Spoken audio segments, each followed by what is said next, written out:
You got to figure out what you talk about and what you don't talk about on social media and put rails up on your messaging. So you talk about these things, which excludes all this other stuff that you don't talk about. For instance, I have a channel that talks about how to start and grow a landscaping business from 0 to 100K. We got 158,000 subscribers. That's what I talk about. I crack jokes here and there, but I pretty much keep it on topic. I could talk about how I like to make green smoothies and how I have a secret recipe for how I make tea every night, how I have a cool yoga wheel that I stretch on before I go to bed, and how I love to make homemade lasagna. I love to garden. I share that sometimes because I'm a landscaper. It kind of goes hand in hand. I love technology. I don't share any of that shit because nobody cares. You know why? Because the internet's a big place, and if you want to learn about healthy eating or how to balance your hormones or get better sleep, you can literally just look that up and find entire channels that specialize on that, right? Now, if that reminds me, see this? It's an eye mask. That'll help you get better sleep. If it pertains to, for instance, for my channel,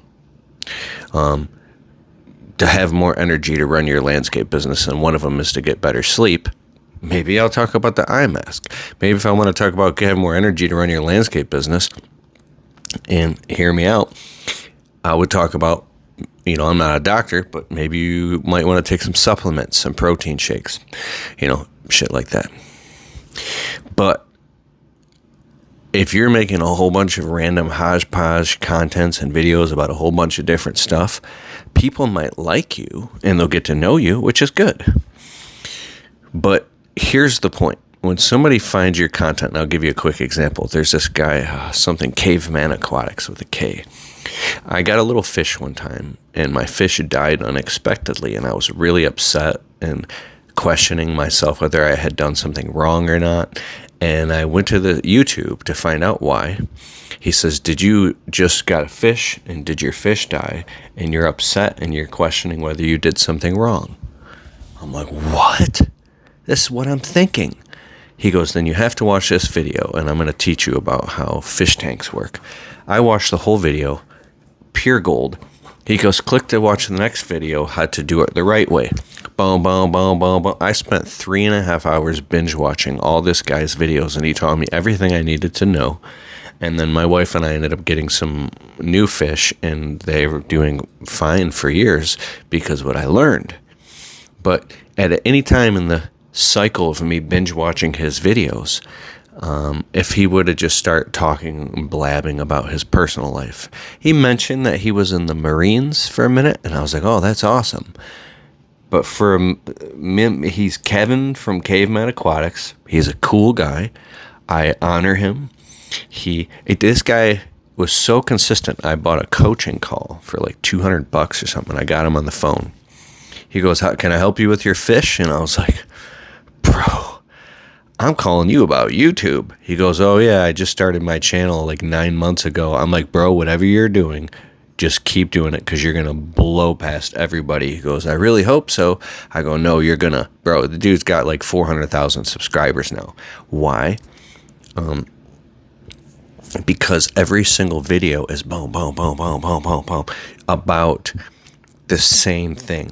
So when people are binge watching your content, if in one video you're talking about this one topic, and then the next video you're talking about, I don't know, something totally different, it's cool because people will like you, but they get confused and they don't have a path, like a customer journey or something. Now, there's something that I also want to tell you. Back in 2015, 14, this guy Geek to Freak, he's had millions of subscribers on YouTube. He's a friend of mine. He's a very smart guy. He's a genius content creator. I said to him, I'm like, bro, I see you put all this different stuff on your YouTube channel. Like one video you're mowing lawns, the next video you're pretty much doing stand-up comedy, and the next video you're working out. What the hell? He goes, and he was the most successful out of all of us. He goes, dude, just throw it all up on there. I was like, all right, bet. So I started vlogging all out. my wife and I going out to dinner, family events, my dogs, crazy shit, me goofing around, acting silly. And the weirdest thing was, in that time period, 2015, 16, 17, that shit worked, because it was there was a stigma about, like, people, if you walked around videotaping yourself, you're freaking really weird, or you're really brave, or, oh, you must be one of those vloggers. Like, so it was cool just that people had the guts to videotape themselves. And there was the age of vlogging. There wasn't as much competition. Now there's so much competition that you have to be the best in the world at maybe like two things. I was going to say one thing, but so you can, talk all about business. Let's say specifically more sales or marketing, right? And you happen to like golf, right? Or you happen to love your dogs. You can be the number one person who talks about this business topic, but you are really into like baking, or like you would share something personal, so it doesn't sound like you're just like a robot workaholic who's not a real person, right? That's why you're really, really businessy. But like, if it's like a holiday, you might show a picture of you and your family or something, right? Or if I don't have to keep going on and on about this, but for the most part, you really drill. It's called an inch wide and a mile deep on one topic, so your content becomes binge worthy. And you might say, well, yeah, but what about these wider?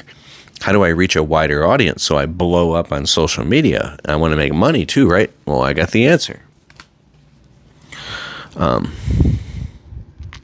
Sorry, my hand is getting tired from holding this camera, and I almost rested my hand on my Bible, and I ain't gonna do that. Anyways, so I have another channel called I Am Ability, and I do Bible studies on there. So I read the Bible every night. See, my Bible is right here. I got a simple Bible that's just about Jesus, and I got the Jerusalem Bible. A friend recommended that to me. Anyways, so Mr. Beast, the famous, he has a weird name, but he's like one of the top YouTubers in the world. He says, create videos that people want to watch, but your audience will also watch it. So you think of, how can you make a video that anybody would want to watch it, and your niche, your audience still wants to watch it, right? So you would have to have some type of wide appeal to make it generally cool and entertaining, or shocking, or valuable, right? And then the next thing is, they say the niches are in the riches are in the niches. Well, that's really an old advertising. If you study like David Ogilvy and Schwartz scientific advertising and all this stuff, it's because they only had so much money to do paper print, and they had to get really specific in how they marketed. They had to niche down, right? So that's enough for here. But put rails up on your messaging. Talk about 1, 2, 3 things max. Don't talk about anything else unless it's just a real quick mention, because you'll lose your audience really, really quick. You can also take your videos and you can put them through ChatGPT and have them analyze your videos and tell ChatGPT to be a YouTube coach, and it'll tell you when you're going off topic, and it'll coach you. ChatGPT recently, I ran a video through to get a video description off a transcription, and I said, you're a YouTube coach. I wasn't even thinking, and it started coaching me when I wasn't even asking for it, and it taught me something interesting. So when I talk, in this recent landscaping video I did, I said I will go off on tangents, and I jump from one subject to the next without fully wrapping up each section. And it gave me an idea. It said, if you would just take a quick moment to say, hey, now that we've talked about the sprinklers, let's move on and talk about the sod, right?